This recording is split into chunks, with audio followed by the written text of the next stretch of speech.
মানুষের শরীরের বিভিন্ন অঙ্গ দ্বারা ভিন্ন ভিন্ন প্রকারের কাজ করা হয়, আর সেই জন্য মানুষ নিজের শরীরের যত্ন করে, তার খেয়াল রাখে, নিজের শরীরকে সুস্থ রাখে, স্বচ্ছ রাখে, বস্ত্র পরিধান করে, আর কোথাও আঘাত লাগলে ক্ষতস্থান ঢেকে ফেলে। মানুষের শরীরে এমন একটি অঙ্গ আছে যা চোখে দেখা যায় না, যা অদৃশ্য থাকে, কিন্তু সেইটা দিয়ে মানুষের বিষয়ে অনেক কিছু জানা যায়। এবং মানুষের শরীরের সেই অঙ্গের নাম হল বাণী, আপনার ভাষা। আপনি যেভাবে কথা বলেন, যার সাথে কথা বলেন, আপনি যেভাবে শব্দচয়ন করেন, তার দ্বারা আপনার বিষয়ে অনেক কিছু বোঝা যায়, আপনার ব্যক্তিত্বের বিষয়ে অনেক কিছু বোঝা যায়। সেই জন্য সবসময় কিছু বলার আগে একটু ভেবে নিন, নিজের কথার ওপর একটু নিয়ন্ত্রণ রাখুন। আমার কথা শুনুন, এই হৃদয়কে শুদ্ধ করে তুলুন। যদি এই হৃদয় শুদ্ধ থাকে, তাহলে সর্বদা মধুর বাণী নির্গত হবে, যা সবাইকে প্রফুল্ল করে তুলবে, আর তখন এই মন প্রসন্ন হয়ে বলবে, রাধা রাধা। ধন, সম্পদ, ঐশ্বর্য, মানুষ হয় নিজের সৌভাগ্যের দ্বারা এগুলো লাভ করে থাকেন বা কর্মের দ্বারা। সৌভাগ্য আসলে কি? গ্রহের দশা, যা প্রত্যেক মুহূর্তে বদলাতে থাকে। কর্মের মাধ্যমে যখন আপনি ধন অর্জন করেন, তখন সেই ধন আপনার আগামী প্রজন্ম লাভ করে। সেটা হয় সে ভোগ করে বা তার জন্য তার ভোগান্তি হয়। আর এটা নির্ভর করছে আপনার কর্মের ওপরে। কি কর্ম করেছেন আপনি সেই ধনকে লাভ করার জন্য? যদি আপনি সৎ পথে চলেন, নিষ্ঠা ভরে আপনি কর্ম করে থাকেন এবং তার ফলে আপনি ধন অর্জন করে থাকেন, তাহলে আপনার আগামী প্রজন্ম সেটা ভোগ করবে, সেটা প্রয়োগ করবে নিজের বিকাশের জন্য। কিন্তু যদি আপনি কুকর্ম করে থাকেন, কোনো রকম ছলনা করে থাকেন এই ধন লাভ করার জন্য, তাহলে 100% আপনার আগামী প্রজন্মকে এর জন্য ভুগতেই হবে। তাহলে আপনি কি চাইবেন? যে আপনার আগামী প্রজন্ম সুখ ভোগ করবে, নাকি আপনার কুকর্মের পরিণাম ভোগ করবে? নির্বাচন আপনারই। আসুন আমার সাথে ভালোবেসে বলুন, রাধা রাধা। মাতা পিতার মনে সবসময় এই বাসনা বাস করে যে ওনাদের সন্তানের যেন মঙ্গল হয়। নিজের সন্তানকে সেই সব কিছু দেবার সবসময় চেষ্টা করতে থাকেন যেগুলো তারা নিজেরা নিজেদের জীবনে কখনো পেতে পারেননি। এবং এই প্রক্রিয়ায় সবথেকে গুরুত্বপূর্ণ বিষয়টি ভুলে যান, নিজের সন্তানকে সেই জিনিস দেওয়া যেটা উনি সবথেকে আগে পেয়েছেন। আমি ধনের কথা বলছি না, আমি বলতে চাইছি নিজের অভিজ্ঞতা দ্বারা ওনারা যে মানসিক স্থিতি লাভ করেছেন, ওনারা যে মর্যাদা লাভ করেছেন, যে শিক্ষা ওনারা লাভ করেছেন, সবার আগে নিজের সন্তানকে সেটা দেওয়া প্রয়োজন। সেটা যদি নিজের সন্তানকে দিতে পারেন, তাহলে এই সন্তান জীবনে তার পথে এগোতেও পারবে, ধন অর্জনও করতে পারবে এবং শক্তিশালী অনুভবও করতে পারবে। সেই জন্য সন্তানকে সবার আগে সেটা দান করুন যেটা সব থেকে বেশি মূল্যবান। সেটা দিন যেটা আপনি সবার আগে লাভ করেছেন। আসুন আমার সাথে ভালোবেসে বলুন, রাধা রাধা। কখনো কখনো আমরা খুব ব্যথিত হয়ে পড়ি। আমরা নিজেদের পরিবারের জন্য এত কিছু করি, আর তারা আমাদের দেখলেই ভয়ভীত হয়ে পড়ে, আমাদের দেখলে বিরক্ত হয়। কখনো নিজেদের সন্তানকে বিকাশের পথে অগ্রসর করার জন্য আমরা তাদের উপর একটু জোর দিই যাতে তারা পরিশ্রম করে, কিন্তু সেই সন্তান আমাদের উপর বিরক্ত হয়ে পড়ে। কখনো সন্তানকে সঠিক শিক্ষা দেওয়ার জন্য আমরা তাদের কিছু সীমা নির্ধারিত করি, তখন সেই সন্তানের চোখে নিজেদের জন্য আমরা ঘৃণা দেখতে পাই। মানুষ কেন ব্যথিত হবে না? দেখুন, যখন সূচের দ্বারা আপনি বস্ত্র সেলাই করেন, তখন সূচের আঘাত সেই বস্তুকে সহ্য করতে হয়, কিন্তু তাতে সেই সূচ বা আপনার উদ্দেশ্যে কোনো প্রভাব পড়া উচিত নয়, কারণ আপনি তো আপনার কর্ম করছেন, আর তাও পূর্ণ নিষ্ঠা ভরে, এবং অবশেষে আপনার উদ্দেশ্য শুভ প্রমাণিত হবে। তাই কেউ বিরক্ত হচ্ছে বলে বা কারোর চোখে নিজের প্রতি ঘৃণা দেখার ভয় কখনো পিছিয়ে যাবেন না। কষ্ট না করে বিকাশ সম্ভব নয়। কর্ম করতে থাকুন, সব কিছু শুভ হবে। আসুন আমার সাথে ভালোবেসে বলুন, রাধা রাধা। প্রেমের পরিভাষা আসলে কি? ভিন্ন ভিন্ন ধরনের ব্যক্তি, ভিন্ন ভিন্ন ধরনের প্রেমী, আলোচক বিভিন্ন ধরনের পরিভাষা প্রদান করেন এই প্রেম নিয়ে। কিন্তু প্রত্যেকের মনেই কখনো কখনো এই প্রশ্ন এসেছে, এই ভালোবাসা আসলে কি? নিজের প্রিয়তমকে জয় করাই কি প্রেম? চার হাত এক হয়ে যাবার নামই কি প্রেম? নিজের আবেগ ব্যক্ত করাই কি ভালোবাসা? না, প্রেমের অর্থ কাউকে লাভ করা নয়, বরং তার মাঝে বিলীন হয়ে যাওয়া। যদি কারোর হাত ধরে থাকি, তাহলে আজীবন তার সাথে পথ চলা হলো প্রেম। প্রেম শুধুমাত্র সেটা নয় যা প্রেমী আর প্রেমিকার কেশদামে মালা বেঁধে দেয়। মাতা পিতার জন্য দিনরাত পরিশ্রম করা, নিজের পরিবারের জন্য দিনরাত পরিশ্রম করা, সেটাও প্রেম। নিজের বন্ধুদের জন্য, আপনজনের জন্য সবকিছু উজাড় করে দেওয়ার নাম হলো ভালোবাসা। নিজের মাতৃভূমির জন্য সাহসের সাথে লড়াই করা এবং আনন্দে নিজের জীবন ত্যাগ করে দেওয়াও কিন্তু প্রেমের নামান্তর। সেই জন্য যারা বুদ্ধিমান ব্যক্তি, তারা কখনো প্রেমের পরিভাষা খুঁজতে চান না, কারণ তারা জানেন যে এই প্রেম কতটা বিশাল। তারা জানেন যে এই প্রেম হলো এক বিশাল সাগর, যাকে নিজের মুঠোয় ধরে রাখা যায় না। সেই জন্য এই প্রেমের সাগরে ডুবে যান এবং সকলকে ভালোবাসতে শিখুন। যদি সবাইকে ভালোবাসতে পারেন, তাহলে তাদেরও কল্যাণ হবে যারা আপনাকে ভালোবাসে, তাদেরও কল্যাণ হবে যাদেরকে আপনি ভালোবাসেন, আর আপনারও কল্যাণ হবে। আর তখন এই মন ভালোবেসে বলবে, রাধা রাধা। কখনো এই প্রশ্ন আসতে পারে যে ইমারত কেন নির্মাণ করা হয়, কেন উৎসব পালন করা হয়, কেন মানুষ নিজেদের জন্মদিন পালন করেন, কেন দোল, বিজয়া দশমী, রাখি, দীপাবলির মতো উৎসব পালন করা হয়? যদি এগুলো পালন না করা হয় তাতে কি যায় আসে? যদি এই দোল উৎসব পালন না করা হয়, তাহলে কি এই সংসার ভুলে যাবে যে নারায়ণের প্রতি ভক্তির কারণে ভক্ত প্রহ্লাদকে অগ্নি স্পর্শও করতে পারেনি?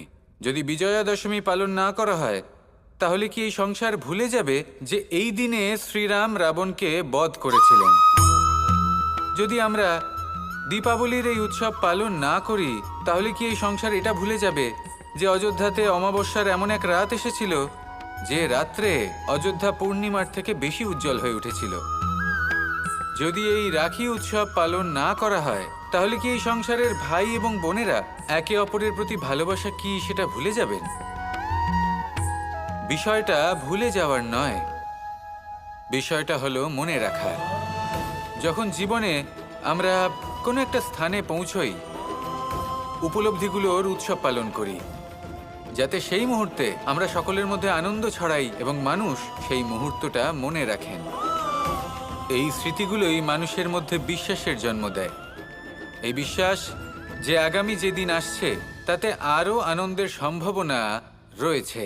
ভালোবাসার এই উৎসব, ভালোবাসার এই পার্বণ, এটা মানুষের মনে বিশ্বাসের জন্ম দেয় যে প্রত্যেক যুগে কেউ না কেউ এসেছে এবং পরবর্তীতেও আসবে। তাহলে আসুন আমরা ডুবে যাই আমার লীলার এই প্রেম যাত্রায় এবং ভালোবাসার এমন একটা উৎসব পালন করা যাক যা এই সংসার যুগ যুগ পর্যন্ত মনে রাখবে। তাহলে আসুন আর আমার সাথে ভালোবেসে বলুন, রাধা রাধা। সমুদ্র মন্থনের সময় দুই ধরনের রত্ন লাভ করা হয়েছিল। প্রথম হলাহল, যার প্রভাব থেকে এই সমস্ত সংসারের জীবের প্রাণ বাঁচানোর জন্য মহাদেব তাকে নিজের কণ্ঠে ধারণ করে নিয়েছিলেন। আর দ্বিতীয় অমৃত, যেটা কিঞ্চিত পরিমাণ মাত্রায় পাওয়া গেছিল। কখনো কখনো জীবনে এমন কোনো বস্তু যা আপনি প্রয়োজনের থেকেও অনেক বেশি মাত্রায় ভোগের জন্য লাভ করে থাকেন, তা আপনার জন্য বিষ প্রমাণিত হতে পারে। যেমন জল, প্রয়োজনের থেকে অনেক বেশি মাত্রায় যদি এই জল আসে তাহলে আপনার প্রাণ কাটতে পারে। কিন্তু পরিশ্রমের পরে এক পাত্র শীতল জল দ্বারা আপনি যদি স্নান করে নেন, তাহলে তা আপনার শরীরের জন্য অমৃত হবে। পরিশ্রম করার পরে যদি আপনার শরীর একমাত্র খাবার লাভ করে তাহলে তা আপনার শরীরের জন্য অমৃত। কিন্তু যদি কোনো পরিশ্রম না করেই আপনি দিনরাত শুধুই খাবার গ্রহণ করতে থাকেন তাহলে আপনার কাছে তা বিষ সমান। বিষ এবং অমৃত গ্রহণ করাটা আপনার উপরে নির্ভর করছে। কোনো বস্তু আপনার পক্ষে বিষও হতে পারে, আবার অমৃতও হতে পারে। নির্ভর করছে যে আপনি সেটা কিভাবে ব্যবহার করছেন, কতটা মাত্রায় ব্যবহার করছেন। আসুন আমার সাথে ভালোবেসে বলুন, রাধা রাধা। প্রেম 2.5 অক্ষর, মাত্র 2.5 অক্ষরের এই শব্দ প্রেম, এর মধ্যে ত্রিলোকের এবং সমগ্র ব্রহ্মাণ্ডের বীজ নিহিত আছে। এমন কি আছে যা এই প্রেম করতে পারে না? যেখানে শক্তি এবং বিদ্যা প্রয়োগ করে আপনি কিছুই করতে পারবেন না, সেটাও প্রেম দ্বারা অর্জন করা সম্ভব। প্রেম চাইলে পাথরেও ফুল ফোটাতে পারে। প্রেম চাইলে ন্যাড়া পাহাড়ের বুক চিরে নদীপথ তৈরি করতে পারে। চাইলে নিরক্ষর ব্যক্তিকে সংসারের শ্রেষ্ঠ জ্ঞানী করে তুলতে পারে। শুধুমাত্র এই প্রেমের জন্য সবার দুষ্টু কানাই ঘনশ্যাম হয়ে উঠেছিল। শুধুমাত্র এই প্রেমের টানেই ত্রিলোকের স্বামী দ্বারকাধীশ নির্ধন সুদামার পদসেবাও করেছিলেন। এই প্রেম হলো সংসারের সবথেকে বড় শক্তি। এই সংসারের আধার হলো প্রেম। এমন কিচ্ছু নেই যা এই প্রেমের পক্ষে সম্ভব নয়। যেখানে বিদ্যা এবং শক্তি সাহায্য করতে পারে না, সেখানে এই প্রেম আপনাকে জয়ী করে দিতে পারে। তাহলে আসুন আর আমার সাথে ভালোবেসে বলুন, রাধা রাধা। এটা কোনো এক সময়ের কথা। একটি শেয়াল ভুলবশত একটি নগরীতে প্রবেশ করে এবং সে সেখানে হঠাৎ ধোপাদের পাড়ায় প্রবেশ করে। নীল রং গোলা জলে পড়ে যায়। কোনো ক্রমে পালিয়ে পালিয়ে আবার সে বনে ফিরে আসে। অন্য সব প্রাণীরা ওকে দেখে আর ভয়ভীত হয়ে পড়ে। তখন সেই শেয়াল ফন্দি এঁটে সবাইকে বলল যে, আমি হলাম দেবদূত আর তোমাদের সকলকে রক্ষা করতে এসেছি। সবাই ওর কথা মেনেও নিল। প্রত্যেক দিন ওকে ধনধান্য খাবার এইসব প্রদান করতে লাগলো। তারপরে এমন একটি রাত এলো যেদিন দূরে কোথাও কিছু শেয়ালের দল তাকে ডাকতে শুরু করলো। আর তখন এই শেয়াল নিজেকে আটকেই রাখতে পারল না। সেও ঠিক শেয়ালের মতোই ডাকতে শুরু করলো। সকলে সেটা শুনতেও পেলেন এবং সকলে এটা বুঝতেও পেরে গেলেন যে এ হলো একটা ভণ্ড। সেই জন্য জীবনে কখনো ছলনা করবেন না। তাকে আপনি যতই লুকোনোর চেষ্টা করুন না কেন, সেটা অবশ্যই একদিন সামনে চলে আসবে। আর তার থেকেও বড় শিক্ষা হলো এটা যে কারোর জীবনে সম্পত্তি, ধন ধান্য এসব চলে আসাতে তার বুদ্ধির বৃদ্ধি ঘটে না, তার ব্যবহার শুভ হয় না। এটা তখন হয় যখন সেই ব্যক্তি সেটা নিজে পেতে চায়, তার জন্য ভাবনা চিন্তা করে, কর্ম করতে থাকে। আর যখন একজন ব্যক্তি নিজের বুদ্ধি এবং ব্যবহার উন্নত এবং শ্রেষ্ঠ করে তুলতে পারেন, তখন তিনি নির্ধন হয়েও ধন অর্জন করতে পারেন। ঠিক পদ্মফুলের মতো। একটি পদ্মফুল কিন্তু জন্ম নেয় পাকের মধ্যে। তারপরেও এই পদ্মফুল দেবতাদের প্রসাধনের অঙ্গ হয়ে ওঠে। আসুন আর আমার সাথে ভালোবেসে বলুন, রাধা রাধা। জীবনে অনেক সময় আমরা এটা দেখে থাকি যে আগামী প্রজন্ম সেই কাজটি করে যেটা তার পূর্ববর্তী প্রজন্ম করে গেছেন। একটা উদাহরণ দিই। তাহলে দেখুন, একদিকে আছে মাতা পিতা যারা আজীবন সংঘর্ষ করেছেন ধন অর্জন করার জন্য। তারপর তারই সন্তান তার সাথেই লড়াই করে তার থেকে সমস্ত সম্পত্তি ছিনিয়ে নিল।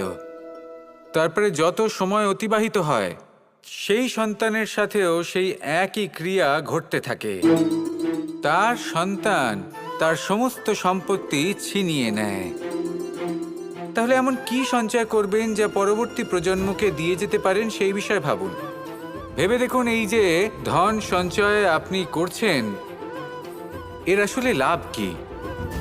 অবশ্যই আবশ্যক, কিন্তু এটাই কি শুধু সবথেকে গুরুত্বপূর্ণ বিষয়, যেখানে আপনি জানেন যে আপনি এই সম্পত্তি ভোগ করতে পারবেন না?